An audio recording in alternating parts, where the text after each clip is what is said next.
Broadcasting live from somewhere in the Shadow Realm, this is YuGiOh Duel Links Talk. Here's your host, Doug Dimmaduel. Hey there, welcome to another episode of YuGiOh Duel Links Talk. Today we're going to take a look at the news for the week of June 12th, 2017, and it looks like there's a whole lot of cool new stuff going on. I know that the World Championships just ended as far as the qualifiers are concerned. To those of you who've made it to King of Games, and for those of you who have just done exceedingly well in the final qualifiers, congratulations to you. I've been talking to a few of you folks on Twitter, and I'm really impressed with the types of decks that you guys have built and how well some of you have done in the whole event, and it's great to see a lot of success out there, and congrats to those who have won. So moving forward with some of the notifications, the first big thing that's going on is a new event, and it's a pretty decent one. It's called Duelathon, and it's a new event going on where you fill up your duel meter with points by dueling every day. You accumulate points to receive rewards. Daily rewards can change every day, so be sure to check them every day so you can obtain the rewards that you want. And there is a reward to look out for, Gamushara. Let's see what this one does here. It's a trap card. When a defense position monster you control is targeted for an attack, change that defense position monster to face up attack position. Then, if the attacking monster is destroyed by that battle and sent to the graveyard, inflict damage to your opponent equal to the monster's original attack in the graveyard. So this is a pretty cool one. There's a whole lot of events that are going. There's a whole lot of pieces to this event that you should look out for. The first one, of course, is the daily rewards. It seems like they're in 24-hour increments. Where, for example, if you get reach your certain duel meter point, you'll get a few gold coins. Then you'll get dual orbs. Then you'll get more gems. And even in this case, right now, you could get a super rare jewel as well. So, and then of course, you get more gems. But also on top of that, you have cumulative points. So even though you're doing these daily rewards, over time, over the next few days, you will have a running total of cumulative points where you get bigger rewards. The first big reward is 50 gems, then you get 5,000 coins, then another 100 gems, 10,000 coins, 100 gems, 15,000 coins. You get it looks like you get a super rare card that may have been the one that we were just looking at, and 100 more gems. So if you finish the day with maybe not entirely full duel meter, it will be converted to 1 gold per point. So, say for example, you got 300 points into one of your duel meters. That'll just be converted to 300 gold after the next day resets. So, I don't know. This is just a good way to get to stockpile on some more gems, to stockpile some more coins for potential trades with the card trader. I know there's still a few that I'm waiting to acquire as well once I actually have what I need. So this should at least give me some better resources, and it should do the same for you as well. So next up here, as far as the notifications go, there is a 5th main box with an official preview. The new box is Crimson Kingdom. There are supposed to be quite a few really, really good cards in here, so there is an official preview. If you go into your notifications piece in there, there's a link to the official preview, which will take you to a YouTube video, and you'll be able to see just a lot more detail as to the official cards that will be included and all of that stuff. So I highly recommend that you go check that out. That's why I'm not going to get too much into this. I will do an upcoming podcast episode about the cards when it's actually officially released. I expect it to be released at some point within the day or the next 2 days. If not, by the time this podcast is released, it may already be out. So I know it's right around the corner. It will be here. So hopefully you've been saving up your gems, and hopefully this is a set that you will actually want quite a few of the cards in, so you'll be willing to spend your gems on it. But from what it sounds like so far, it sounds like it's absolutely worth it right now with just the cards that are going to be involved. So there is just another quick apology here as far as the time of the World Championship rankings.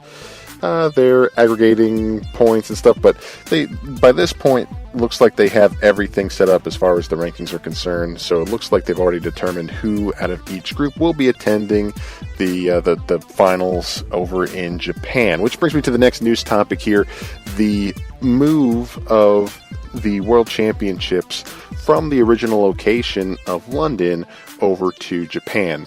Now they've added a notification here saying that the World Championship has been moved.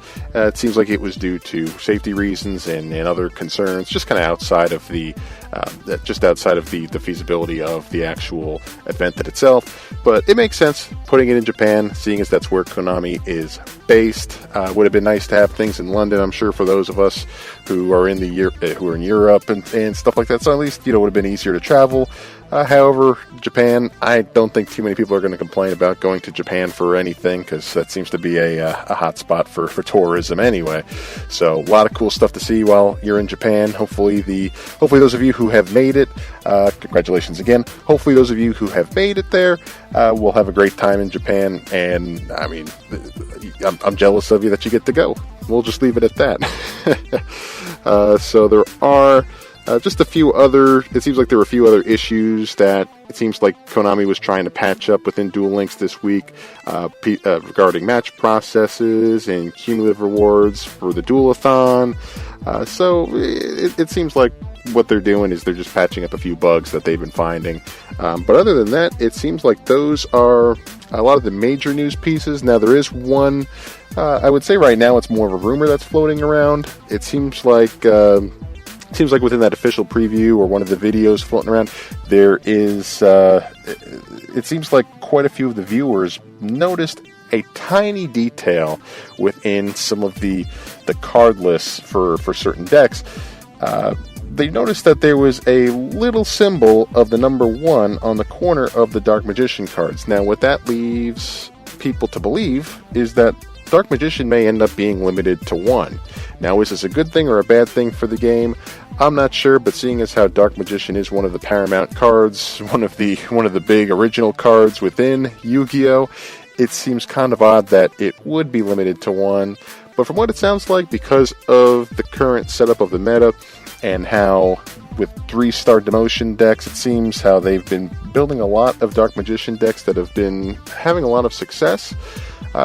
Maybe that's why they're trying to target specific cards like Dark Magician to just kind of limit it and make things more, I guess, more fair across the board. But if that was the case, you would think that they'd start looking into some of the other really, really popular decks, such as the Harpy's Hunting Ground decks and the Weevil Burn decks and the Tia Burn decks, stuff like that, and see what they would be able to change or alter or specifically limit certain cards. So I don't know. I don't know exactly what the plans are, what this is about. This has just been floating around. I've seen a lot of people mentioning it on Twitter as well, reaching out and at least discussing that with me. So this will be interesting to see what they do, because once they start limiting cards and having updated ban lists, it's just gonna be fun to see what Konami does every time they update it, and it will be just a mad dash for tweaking decks and just, I don't know, just making minor adjustments based off of the new the new limitations as to what we're stuck with at this point. But yeah, if they do end up leaving Dark Magician down to 1 as far as a limited card goes, boy, that's really gonna, I don't know, that's really gonna mess up some of my plans, because I've been in the process of building a Dark Magician deck, but I may just hold off on that for now until I see what the official limitations and what the official ban lists are looking like moving forward. So that's something that we are looking forward to or not looking forward to. So I'd like to hear your opinions on this. Like I said, I know this is just a rumor, so I'm not going to really jump on it and say that this is officially going to be a thing. But from what it sounds like from other people on Twitter and what it sounds like from other people involved with Duel Links, it sounds like something that is inevitable, and it sounds like something that will end up happening. So we'll see how this goes. I hope it's nothing too bad, but yeah, this is an interesting one. So if there's anything that you want to add, if you have any comments or anything, feel free to reach out on Twitter at YuGiOh Deck Talk. It's all one word, at YuGiOh Deck Talk, and I'll be happy to bring up some of these topics in upcoming podcasts. I know that a few of you are reaching out to me on Twitter through DMs and everything like that to kind of bring up the Dark Magician topic, so there it is. But anyway, that's it for today's episode. Thanks for tuning in, and we'll see you next time. Take care.